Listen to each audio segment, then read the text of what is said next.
मित्रों, मैं ज्ञानेश्वर महतो। सुशांत सिंह राजपूत अभी पूरे देश में काफी जबरदस्त इसकी चर्चा है। पटना के थे, बहुत बेहतर कलाकार थे, लेकिन महाराष्ट्र में आप देखें, मैं पहले भी कह चुका हूं, उद्धव ठाकरे की सरकार है, बाला साहब के लड़के हैं, लेकिन इनकी राजनीतिक आज तक रही क्या है? ये भी हिंदू मुसलमान की बीमारी से ग्रसित है। उससे बड़ी बीमारी इनको क्या है? यूपी बिहार के लोगों का विरोध करना। इनकी राजनीति उसी पे चमकी है, इतिहास रहा है इनका। बात को आप लोग थोड़ा समझने का प्रयास करिए, खास तौर से यूपी बिहार के लोग, कि ठीक है हम लोग रोजी रोजगार के तलाश में जाते हैं बाहर, कहीं कोई संदेह की बात नहीं है, लेकिन व्यवहार, ये सब हिंदू के ठेकेदार है ना, हिंदू के ठेकेदारी ले रखा है ना भारतीय जनता पार्टी और ये राज ठाकरे वगैरह ने। पहले अभी कांग्रेस के साथ आ गए हैं, लेकिन मानसिकता यूपी बिहार के प्रति कैसी है, इससे आप लोग समझ सकते हैं कि सुशांत सिंह राजपूत जो है, जिनकी हत्या कर दी गई है और उनकी जांच निष्पक्ष नहीं हो रहा है, इसका जीता जागता आप उदाहरण देख लीजिए। बिहार के आईपीएस इसकी जांच में महाराष्ट्र गए, लेकिन वहां के प्रशासन ने, एक प्रशासन ने दूसरे प्रशासन के साथ किस तरीके का व्यवहार किया है, यह आप पूरे भारत की एक एक जनता देख रहे हैं। और खास तौर से कान खोल के उन व्यक्तियों को जरूरत है जो यूपी बिहार से हैं। याद है आपको, जब बिहार के लोग रोजी रोजगार के लिए महाराष्ट्र जाते हैं, गुजरात जाते हैं, ये हिंदू के ठेकेदार नेताओं के गढ़ में, तब ये बिहार के लोगों का, यूपी के लोगों का शोषण करते हैं, ये दबंगगिरी दिखाते हैं, तो कौन सा हिंदू का ये सपोर्टर है? ये समझना पड़ेगा आपको।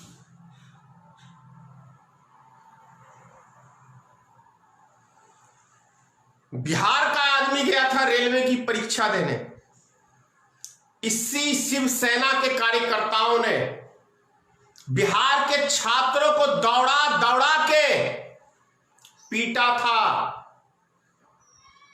याद है? भूल गए? उसी तरीके से आज, मैंने पिछले वीडियो में कहा था एक बार, कुछ ही दिन पहले, कि यदि सुधांशु सिंह जो है राजपूत, ये यदि बिहार की जगह ये महाराष्ट्र के रहते, गुजरात के रहते, तो पूरा भारत हिल गया रहता। अभी तांडव कर रहे होते ये सारे राजनीतिक दल के नेता, महाराष्ट्र और गुजरात के, और खास तौर से ये भारतीय जनता पार्टी के नेता तांडव मचाए रहते पूरे भारत के अंदर। लेकिन आज नहीं, आज नहीं,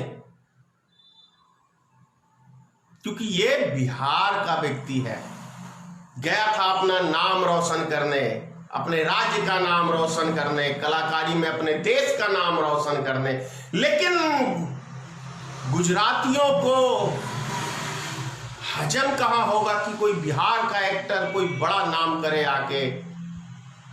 शत्रुघ्न सिन्हा के बाद कभी किसी कलाकार का एक नाम इतना हुआ? वो एक दौर था जहां महाराष्ट्र में पूरे हिंदुस्तान के लोग जाते थे, कहीं कोई भेदभाव नहीं था। और ये भेदभाव की बीमारी जानते हैं, राज ठाकरे के पापा की देन है, बाला साहब की। उन्होंने ही उत्तर भारतीयों का विरोध करना वहां सबसे पहले अपनी राजनीतिक रोटी चमकाने के लिए ये समझने की जरूरत है हम सबको। तब कभी क्या बीजेपी का और शिवसेना का गठबंधन हुआ करता था, आप सबको याद है। कभी बीजेपी ने इसका विरोध किया। बिहार भी हिंदुस्तान का अभिन्न अंग है, वो भी हिंदू है। मैं आप ही की भाषा कह रहा हूं, जो ये हिंदू के ठेकेदारी की लिए हुए ना, उन सब व्यक्तियों को कह रहा हूं कि कौन से हिंदू की ठेकेदारी ले रखी है। चलो अगड़ी जाति की बात कर लेते हैं, ये तो राजपूत था। और यूपी में दबा के ब्राह्मणों की हत्या हो रही है। कैसी राजनीति चल रही है देश के अंदर कि जो भारतीय जनता पार्टी के सपोर्ट में है वो रहेगा जिंदा, और जो उसके सपोर्ट नहीं करता वो जिंदा नहीं रहेगा। यही राजनीति हो रही है ना देश के अंदर। भारतीय मित्र पार्टी ऐसी घटिया राजनीति की हम शुरू से विरोध करते हैं। भारतीय मित्र पार्टी नाम में मित्रता है, हमें सबको साथ में लेके चलना है। सबका साथ बड़ा अच्छा लगता है, सबका साथ, सबका विकास, सबका विश्वास, लेकिन ये झूठा है। यदि ये काश सच्चा होता तो दिल खुशी से समझिए समाता नहीं खुशी इसके अंदर, लेकिन ये छलावा है, ये राजनीतिक है, हर चीज में राजनीतिक है। भारतीय जनता पार्टी का मतलब ही हो जाता है भारत को जलाओ, जा से जनता, जा से जलाओ। तो जनता को तो छोड़ दो, पूरे देश की जनता को जलाने का काम भारतीय जनता पार्टी करती है, और शिवसेना का भी वही रोल है। वरना अभी तक गिरफ्तारियां भी होती, कम समय नहीं होता। अगर प्रशासन चाह ले ना तो उसके लिए चुटकी बजाने का काम है अपराधी को पकड़ना। प्रशासन चाह ले, लेकिन प्रशासन भी क्या करे, मजबूर है। कहीं ना कहीं राजनीतिक का दबाव होता है। तो कोई तो है महाराष्ट्र के अंदर, सरकार उद्धव ठाकरे की है, सवाल तो उद्धव ठाकरे से ही पूछे जाएंगे। जिसकी सत्ता रहती है, जिसका पावर रहता है, उसी से सवाल पूछे जाते हैं, ना कि विपक्ष से पूछे जाते हैं। क्योंकि पावर यदि किसी के पास होता है तो सत्ताधारी पार्टी के पास होता है। सारे प्रशासनिक, सारे अधिकार वो सत्ताधारी के पास होता है, इसीलिए सत्ताधारी से पूछा जाता है। लेकिन ये मूर्खों की जमात, जिसे हम गोबर भक्त कहते हैं, ये इनके दिमाग में पता नहीं कौन सा गोबर, कौन सा नशा खा के पैदा होते साले।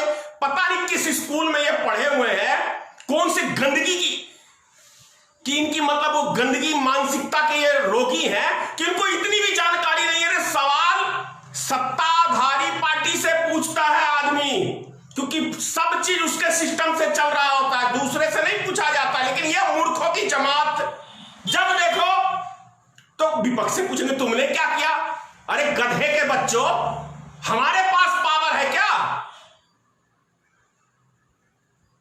पावर हमारे पास नहीं है। जाहिल की औलादो,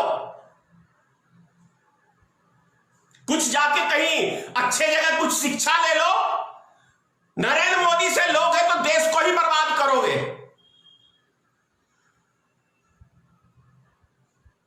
फौज एक खड़ी कर दी है जाहिल की, मां बहन कर रहे हैं फेसबुक पे, उल्टी सीधी कमेंट्स कर रहे हैं। बस इससे क्या देश चल जाएगा? या सच्चाई कब जाएगी? कुछ तो सीख लो, कुछ संस्कार, कुछ अपने मां बाप से ही सीख लो। मोदी को बाप बनाओगे ना तो कुछ नहीं सीख पाओगे, क्योंकि मोदी खुद नहीं कुछ सीखा हुआ है। झूठ फरेब के अलावा मोदी ने कुछ नहीं सीखा अपनी लाइफ में, वही तुम्हें सिखा रहा है। जय हिंद, जय भारतीय मित्र पार्टी, जय माता की सीताराम, जय श्री राम।